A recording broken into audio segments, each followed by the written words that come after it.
China's new threat to Australia. Let's have a look. Hello everyone, Florian.Heise here, and welcome to another episode of HeiseSays. Grab your stein of coffee, let's have a look at this article from news.com.au. China delivers new threat to Australia over Hong Kong joint statement. Australia publicly condemned China, and the nation was incensed. Now Beijing has unleashed a torrent of abuse, labeling us evil and meddling. Beijing has threatened a counterstrike against international moves to preserve the democracies of Hong Kong and Taiwan, and Australia is on its hit list. Foreign ministers from the United States, Canada, Britain and Australia condemned the arrest of over 50 opposition parliamentarians and democracy activists in Hong Kong in a joint statement on Sunday. The four members of the Five Eyes Agreement, New Zealand did not sign the Condemnation. Oh, I wonder why New Zealand didn't sign that. Have called upon China to respect the freedoms these island peoples enjoy. I don't think I've been to Hong Kong. It's a beautiful, beautiful city. And I think it's never going to be the same again. I'm kind of sad, actually. It's clear that the national security law is being used to eliminate dissent and opposing political views, the foreign minister said in a joint statement issued by Australia's Foreign Minister, Marise Payne. We call on the Hong Kong and Chinese central authorities to respect the legally guaranteed rights and freedoms of the people of Hong Kong without fear of arrest and detention. The CCP is incensed.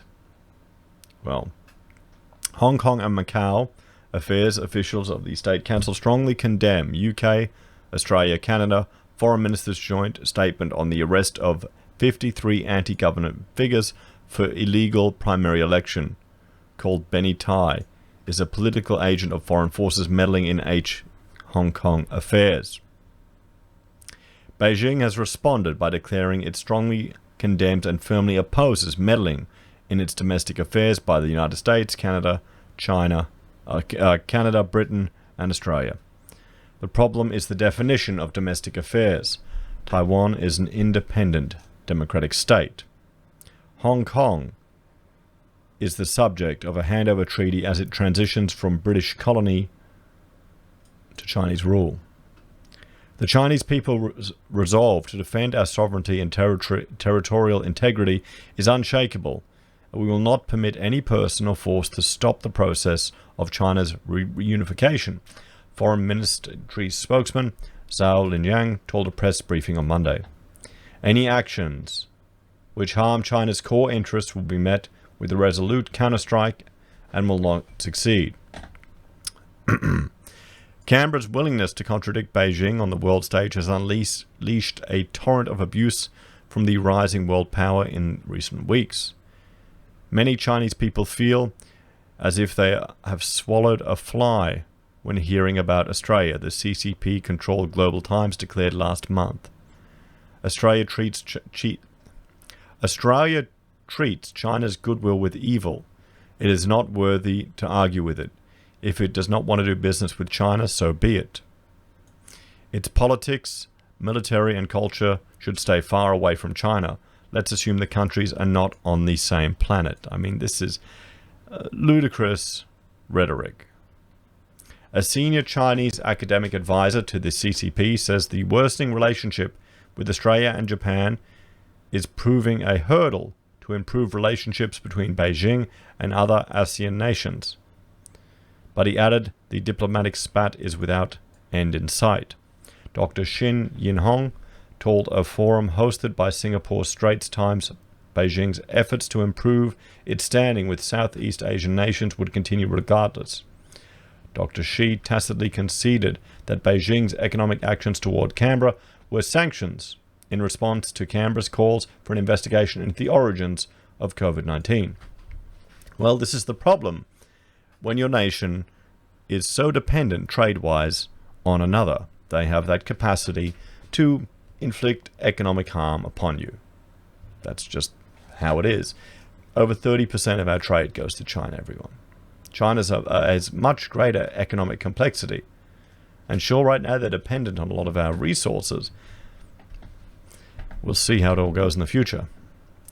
The University of China's International Studies academic went on to say China's standoff with the West was unlikely to abate anytime soon.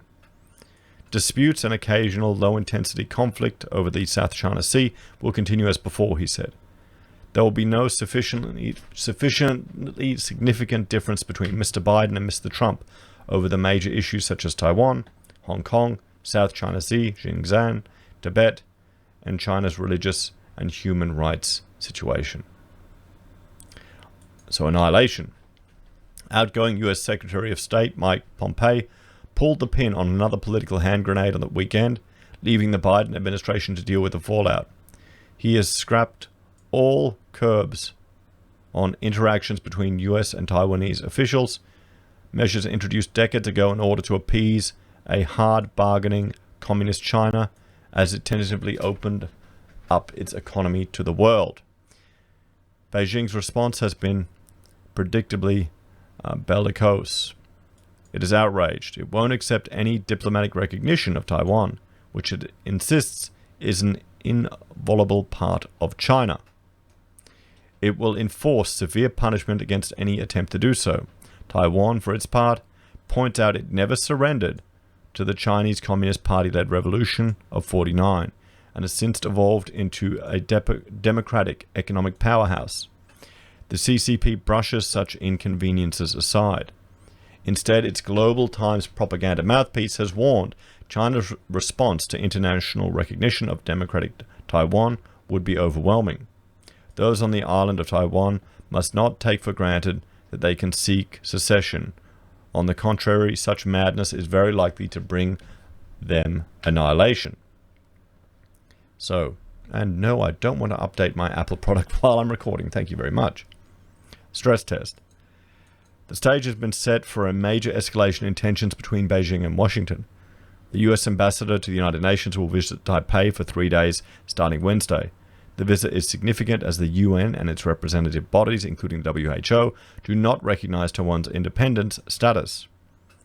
This has long been Communist China's demand, but the weakness of this policy of appeasement became apparent during the crisis response to the emergence of COVID-19 as Taiwan and its pandemic expertise was repeatedly sidelined at international forums. Taiwan Foreign Minister Joseph Wu said the visit was a big thing.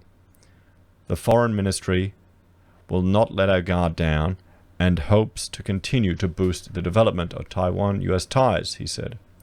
The visit is part of outgoing Secretary of State Pompeo's declaration that all contact guidelines regarding relationships with Taiwan to be null and void. Taiwan has welcomed the final act of the Trump presidency. But the CCP's Global Times has declared the dire consequences will be beyond anyone's predictions. If Washington arbitrarily removes these restrictions it has previously complied with, China-US relations will be totally redefined, and the two countries will move into hostility. The international basis and foundation for a peaceful resolution of the Taiwan question will collapse. So there we have it, everyone. Communist propaganda being communist propaganda. And Australia pretty much stuck in the middle. Interesting how the New Zealand didn't condemn anything, isn't it? Very fascinating. Not at all surprising. Kind of a bit sad, really. There you have it, guys. What do you think? Let me know your thoughts and opinions in the comments down below. Please like, share, and subscribe to the channel. If you're a fan and want to support the content I create here, there are a few ways you can. You can join us on YouTube or Patreon. You can support us using our affiliate links from Amazon, eBay, Independent Reserve, or AussieBroadband. You can buy merch from HeiseSays, use Gold Pass from the Perth Mint, or support us via PayPal. Take care, and I'll see you all next time. Bye for now.